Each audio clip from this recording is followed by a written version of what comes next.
Kami dari kelompok 3 dan kami akan menjelaskan tentang akar-akar nasionalisme dan demokrasi serta perkembangannya di Indonesia. Nama saya Rinda Cira Permata Putri, nomor absen 2. Saya Manana Cahaya Urip Panoto, absen 14. Saya Keisha Aulia, absen 17. Nama saya Kanzabel Fanararia, nomor absen 18. Saya Muhammad Zemi Arkan, absen 22. Saya Nabilah Puritasari, absen 23. Untuk materi pertama yang akan dibahas yaitu faktor pendorong bangkitan nasionalisme di Indonesia yang terbagi menjadi 2 bagian, yaitu faktor internal dan eksternal. Faktor internal juga terbagi menjadi 4 bagian, yaitu kejayaan bangsa Indonesia sebelum kedatangan bangsa Barat. Berdirinya kerajaan-kerajaan besar sudah ada sejak sebelum kedatangan bangsa Barat di wilayah Nusantara. Kejayaan pada masa lampau itu kini menjadi sumber inspirasi untuk melepaskan diri dari belenggu penjajahan. Selanjutnya ada penderitaan rakyat akibat politik drainage. Penghisapan kekayaan itu diantaranya ditemukan oleh pemerintah kolonial dengan cara menarik pajak yang tinggi kepada rakyat pribumi. Setelah itu ada juga adanya diskriminasi rasial. Diskriminasi merupakan hal yang paling menonjol pada awal abad ke-20 yang diterapkan oleh pemerintah kolonial Belanda. Diskriminasi rasial ini telah diterapkan oleh pemerintah kolonial dalam berbagai bidang kehidupan. Yang terakhir ada munculnya golongan terpelajar. Pada awal abad ke-20, masalah pendidikan mendapatkan perhatian yang lebih baik daripada diterapkannya politik etis. Faktor yang kedua yaitu faktor eksternal. Faktor-faktor eksternal atau dari luar yang mendorong munculnya nasionalisme di Indonesia adalah kemenangan Jepang terhadap Rusia pada tahun 1904 sampai 1905 dan juga kebangkitan nasionalisme negara-negara di Asia Afrika. 1. Masa perintis. Para pelajar memperkenalkan nasionalisme ini sebagai bagian dari upaya memberikan penyadaran kepada rakyat Indonesia bahwa rakyat harus bebas. Organisasi Budi Utama menjadi bukti dan penanda dari munculnya Budi Utama menjadi bukti penanda dari munculnya nasionalisme yang ada pada bangsa Indonesia. Budi Utama menjadi organisasi pertama yang berdiri yakni 20 Mei 1908. Akan tetapi manifestasi nasionalisme dalam Budi Utama itu ternyata berubah perbedaan pandangan antara kaum tua dan kaum muda. Kaum muda cenderung menempuh jalan perjuangan politik dalam menghadapi pemerintah kolonial, sedangkan kaum tua masih tetap ingin dengan cara lama, yaitu perjuangan sosial budaya. Tetapi paham nasionalis gagal menyatukan pengurus dan anggota Budi Utama demi satu strategi dan taktik menghadapi pemerintah kolonial Belanda. Strategi radikal dan konservatif menjadi problemanya, hingga para pengurus tidak bisa menyelesaikan masalah tersebut. 2. Masa penegas. Perintisan Sumpah Pemuda merupakan bukti bahwa nasionalisme telah mengikat bangsa, tanah air, dan bahasa yang beragam menjadi satu kesatuan, yakni Indonesia. Mulanya, para pemuda pelajar yang tergabung dalam berbagai macam organisasi sangat mendambakan munculnya persatuan nasional. Mereka menginginkan organisasi-organisasi kedaerahan yang ada melebur diri menjadi satu perkumpulan atau organisasi yang bersifat nasional. C. Masa percobaan. 1. Petisi Sutarjo. Dalam petisinya, Sutarjo menuntut kepada pemerintah kolonial Belanda agar diselenggarakan musyawarah antar wakil-wakil Indonesia dan Belanda untuk merencanakan suatu perubahan 10 tahun mendatang. 2. Indonesia berparlemen. Pembentukan GAPI atau Gabungan Politik Indonesia. GAPI bertujuan membentuk sebuah badan yang akan mempelajari dan memperjuangkan kepentingan rakyat Indonesia. D. Masa pendobrak. Saat kekuasaan Jepang telah berakhir di Indonesia pada 14 Agustus 1945, para pemimpin segera bergerak cepat. Akhirnya, lewat Soekarno dan Muhammad Hatta, tanggal 17 Agustus 1945, bangsa Indonesia berhasil memproklamasikan sebagai bangsa yang merdeka dan berdaulat penuh. Selanjutnya ada E. Masa kini. Pada masa Orde Baru, wawancara nasionalisme bergeser pada persoalan industrialisasi dan modernisasi atau nasionalisme ekonomi. Nasionalisme semakin merosot di tengah globalisasi, demokratisasi, dan liberalisasi. Namun, semangat nasionalisme perlu terus digelorakan. B. Akar demokrasi dan perkembangannya di Indonesia. 1. Akar demokrasi di desa sebelum masa penjajahan. Demokrasi desa berlandasan pada kepemilikan tanah yang komunal sehingga setiap orang merasa bahwa ia harus bertindak berdasarkan persetujuan bersama. Berbagai permasalahan di desa diselesaikan dengan cara musyawarah desa atau rembuk desa. Yang kedua, ada akar-akar demokrasi di Indonesia dalam Volkrat pada masa penjajahan. Keanggotaan Volkart pun didasarkan pada penunjukan gubernur jenderal bukan atas pilihan rakyat. Volkart sengaja didirikan bukan sebagai parlemen perwakilan rakyat Indonesia, melainkan hanya sebagai penasihat gubernur jenderal Hindia Belanda. Yang ketiga, ada perkembangan demokrasi di Indonesia pada masa kemerdekaan. Semenjak bangsa Indonesia memproklamasikan kemerdekaan pada 17 Agustus 1945, demokrasi sengaja dipilih menjadi sistem yang diperuntukkan bagi pengelolaan negara dan pemerintahan. Dengan demokrasi, seluruh rakyat bisa turut serta dalam proses pengelolaan negara. Yang pertama ada demokrasi liberal. Sejarah dari demokrasi liberal ini yaitu pada tahun 1950 hingga 1959, Indonesia menganut sistem demokrasi liberal dan sistem pemerintahannya adalah kabinet parlementer. Pemilu yang diadakan tahun 1955 memunculkan partai politik baru dan pergantian kabinet sebanyak 7 kali. Selanjutnya ada pengertian dari demokrasi liberal. Demokrasi liberal ialah sistem yang berdasarkan pada hak-hak individu. Setiap warga negaranya dianggap bisa menjadi pihak yang punya kuasa tanpa memandang suku, agama, hingga ras asal dari individu tersebut. Yang ketiga ada ciri-ciri dari demokrasi liberal. Yang pertama memiliki perwakilan dari rakyat dan sekaligus membatasi kekuatan penguasaan. Yang kedua menganut paham demokrasi dalam sistem pemerintahannya dan dituangkan dalam konstitusinya. Dan yang ketiga kepuasan didasarkan pada suara mayoritas. Selanjutnya ada kelebihan dari demokrasi liberal. Yang pertama yaitu rakyat berpengaruh. Hak rakyat pada sistem demokrasi liberal diutamakan, termasuk terkait suara atau pendapatnya. Dengan begitu, pada sistem ini rakyat memiliki pengaruh penting yang tentunya harus didengar oleh para pejabat pemerintahan. Yang kedua, pembuatan kebijakan yang singkat. Lembaga eksekutif dan legislatif negara dapat dengan cepat merumuskan kebijakan. Penyebabnya ialah kedua belah pihak berada dalam naungan koalisi atau bahkan satu partai politik. Yang ketiga yaitu pengawasan menjadi lebih baik. Parlemen hadir sebagai wakil rakyat yang tentunya harus mengawasi pemerintahan dengan baik. Dengan begitu, individu di negara dapat terlindungi lantaran pengawasan selalu dilakukan. Dan yang terakhir, jelasnya tanggung jawab dan kebijakan. Keterangan mengenai kinerja harus dipublikasikan ketika sistem ini digunakan. Dengan begitu, tanggung jawab dalam pelaksanaannya bisa dilihat oleh publik. Dan yang terakhir ada kekurangan dari demokrasi liberal. Yang pertama, sulit berhasil mencapai tujuan. Keadaan yang meliputi demokrasi liberal adalah munculnya banyak partai. Selain menguntungkan bagi peserta, persaingan ternyata juga akan semakin sulit.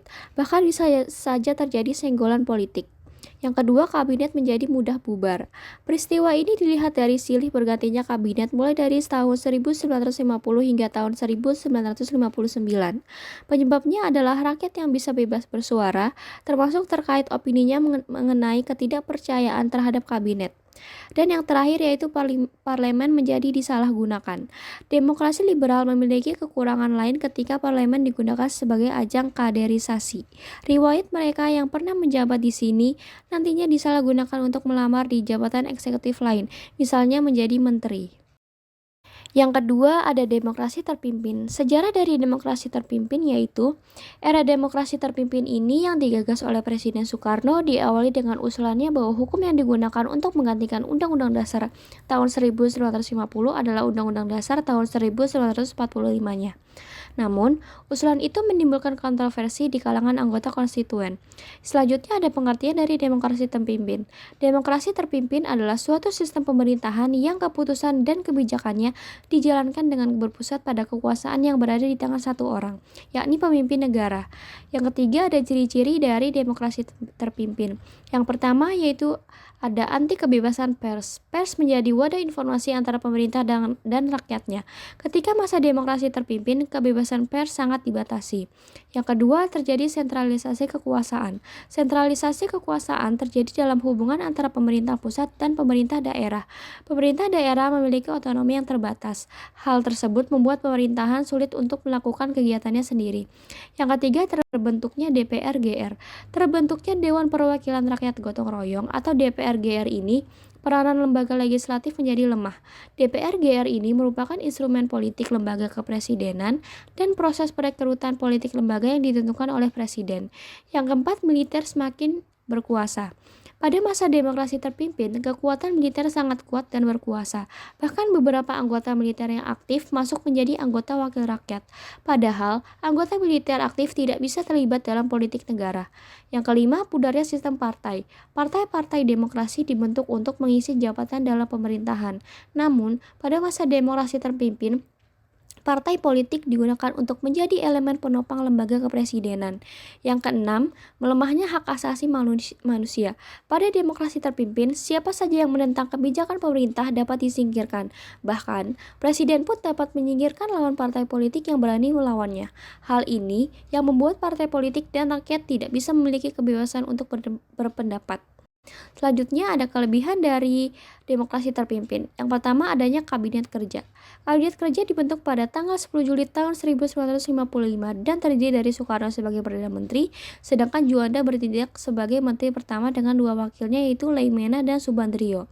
Kabinet kerja bertujuan untuk mengurangi pengaruh kepentingan partai politik, maka tidak satupun menteri dalam kabinet yang berasal dari ketua umum partai politik, agar dapat memberikan tekanan pada sifat non-partai. Beberapa menteri keluar dari partainya seperti Subandrio dari Partai PNI dan Leimena dari Partai Kristen Indonesia. Program kabinet meliputi penyelenggaraan keamanan dalam negeri, pembebasan Irian Barat, dan melengkapi sandang pangan rakyat. Yang kedua, dibentuknya Dewan Pertimbangan Agung Sementara atau DPAS. Pembentukan DPAS berdasarkan penetapan Presiden nomor 3 tahun 1955 tertanggal 22 Juli tahun 1959 yang diketuai oleh Presiden Soekarno dengan Ruslan Abdul Ghani sebagai ketua. DPAS bertugas menjawab pertanyaan Presiden dan berhak mengajukan usul kepada pemerintah. Kemudian, pada pidato kenegaraan pada 17 Agustus 1959, Presiden Soekarno dengan lantang menjelaskan dasar dikeluarkannya Dekret Presiden 5 Juli tahun 1959 serta garis kebijakan Presiden Soekarno dalam mengenalkan demokrasi terpimpin. Yang ketiga, dibentuknya Majelis Permusyawaratan Rakyat Sementara atau MPRS. MPRS dibentuk pada 31 Desember tahun 1959 oleh Presiden Soekarno. Fungsi dan tugas MPRS tidak diatur berdasarkan Undang-Undang Dasar 45, tetapi berdasarkan ketetapan Presiden Soekarno nomor 2 tahun 1959, sehingga fungsi dan tugas MPRS hanya menetapkan garis-garis besar haluan negara atau GBHN. Yang keempat, dibentuknya Musyawarah Pembantu Pimpinan Revolusi atau MPPRS. MPPRS dibentuk berdasarkan ketetapan Presiden nomor 4 tahun 1962. MPPRS merupakan Badan Pembantu Pemimpin Besar Revolusi atau PBR dalam mengambil kebijakan khusus dan darurat untuk menyelesaikan revolusi. Yang terakhir, ada kekurangan dari demokrasi terpimpin. Yang pertama, mengaburnya sistem kepartaian partai politik. Partai politik bukan untuk mempersiapkan diri untuk mengisi jabatan politik di pemerintahan, tapi lebih sebagai elemen penopang dari tarik ulur kekuatan antara lembaga kepresidenan, TNI Angkatan Darat, dan Partai Komunis Indonesia atau PKI. Yang kedua, melemahnya lembaga legislatif. Dibentuknya DPR gotong royong atau DPR-GR membuat sistem politik melemah. Hal ini dikarenakan DPR-GR hanya merupakan instrumen politik lembaga kepresidenan. Proses rekrutmen politik untuk lembaga ini juga ditentukan oleh Presiden. Yang ketiga, hak dasar manusia sangat lemah. Presiden mudah untuk menyingkirkan politiknya yang tidak sesuai dengan kebijakan atau siapapun yang mempunyai keberanian untuk menentangnya. Beberapa lawan politik menjadi tahanan. Yang keempat, puncak anti kebebasan pers. Demokrasi terpimpin menjadi masa puncak dari semangat anti kebebasan pers. Pemerintah melarang terbitnya beberapa surat kabar seperti Harian Abadi dari Masyumi dan Harian Pedoman dari Partai Sosialis Indonesia atau PSI. Yang kelima, otonomi daerah sangat terbatas. Hal ini dikarenakan sentralisasi kekuasaan yang semakin dominan dalam proses hubungan antara pemerintah pusat dan pemerintah daerah. Yang terakhir ada demokrasi Pancasila. Sejarah demokrasi Pancasila ini lahir sebagai reaksi terhadap demokrasi terpimpin di bawah pemerintahan Presiden Soekarno. Pengaruh Soekarno dan Orde Lama mulai menyeluruh usai terjadinya peristiwa gerakan 30 September atau G30S pada tahun 1965. Pengertian demokrasi Pancasila merupakan demokrasi konstitusional yang menonjolkan sistem presidensial. Ciri-cirinya itu yang pertama ada kedaulatan berada penuh di tangan rakyat, dalam menjalankan pemerintahan harus sesuai dengan konstitusi yang berlaku, adanya pesta demokrasi pemilu yang dilakukan dengan jujur, adil, dan bebas, ada juga setiap pengambilan keputusan menggunakan cara musyawarah, menghargai dan menjunjung tinggi hak asasi manusia, mendahulukan kepentingan rakyat, dan tidak menggunakan sistem partai tunggal. Nah, selanjutnya ada penyimpangan dari demokrasi Pancasila. Yang pertama ada hak-hak politik rakyat sangat dibatasi, pemusatan kekuasaan di tangan presiden, pemilu yang tidak demokratis, dan korupsi, kolusi, dan nepotisme. Ada pula kekurangannya, yaitu banyaknya praktik korupsi, kolusi, dan nepotisme. Ada juga pemilu yang dilaksanakan jauh dari semangat demokrasi. Tapi ada juga kelebihan yang ada di demokrasi Pancasila, yaitu lebih baik untuk banyak orang, desentralisasi kekuasaan, dilakukan oleh rakyat dan untuk rakyat, mempromosikan rasa keterlibatan, memaksakan kesetaraan, memungkinkan perubahan kebijakan yang wajar, dan tidak menempatkan kekuasaan di dalam satu individu. Bagaimana melaksanakan pembangunan demokrasi Indonesia agar bisa lebih baik dari yang sebelumnya? Menurut Ibu, kalau yang namanya demokrasi sendiri secara harfiah itu kan artinya kita bersama-sama membangun, jadi tidak sendiri-sendiri ya. Dan kalaupun ingin melakukan pembangunan secara demokrasi, artinya harus musyawarah mufakat dalam hal apapun. Jadi intinya kalau negara ini ingin berhasil melaksanakan pembangunan demokrasi, artinya negara ini dalam membuat perencanaan pembangunan harus berdasarkan satu musyawarah dan mufakat dari segala macam lini. Kenapa perlu musyawarah dan mufakat? Tentu ingin mencapai hasil pembangunan yang maksimal. Ibu sih seperti itu. Menurut Ibu, apa yang membuat Indonesia tetap membutuhkan pembangunan dalam demokrasi meskipun kenyataannya Indonesia telah merdeka dari kolonialisme? Kalau Indonesia telah merdeka dari kolonialisme atau dari penjajahan tentu, tapi kan pasti konsepnya berbeda ya. Kalau kolonialisme itu kan artinya penjajahan secara fisik. Nah, setelah zaman kolonialisme artinya masih ada penjajahan juga, tapi penjajahannya berbeda. Apa itu? Penjajahan mental. Bagaimana kita bisa mengaplikasikan demokrasi yang evolusi mental kita zaman kolonial seperti apa, nah setelah zaman kolonial seperti apa. Artinya kan itu berbeda. Nah, yang namanya negara Indonesia itu negara berkembang, artinya pembangunan demokrasi pasti akan terus. Demokrasi lah yang diperlukan untuk menjembatani supaya proses pemikiran dari zaman kolonial ke zaman yang sekarang itu bisa lebih berjalannya itu lebih aman, lebih damai. Apakah demokrasi Pancasila di negara ini sudah berjalan dengan baik?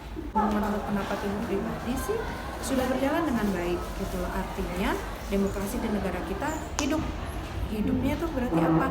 Rakyat diberikan kebebasan untuk menentukan pola pikir, pendapat dan lain-lain gitu. Artinya pemerintah juga sudah berusaha untuk tidak otoriter. Artinya pemerintah sudah bersedia untuk memberikan kesempatan bagi warganya untuk terlibat dalam sisi pembangunan, dalam sisi apapun gitu. Dan sampai sekarang demokrasi Pancasila juga masih terus dilakukan kan, hanya menyesuaikan dengan perkembangan zamannya gitu loh. Demokrasi Pancasila itu merupakan obat perdamaian di dunia menurut saya. Terima kasih banyak. Sama-sama. Iya.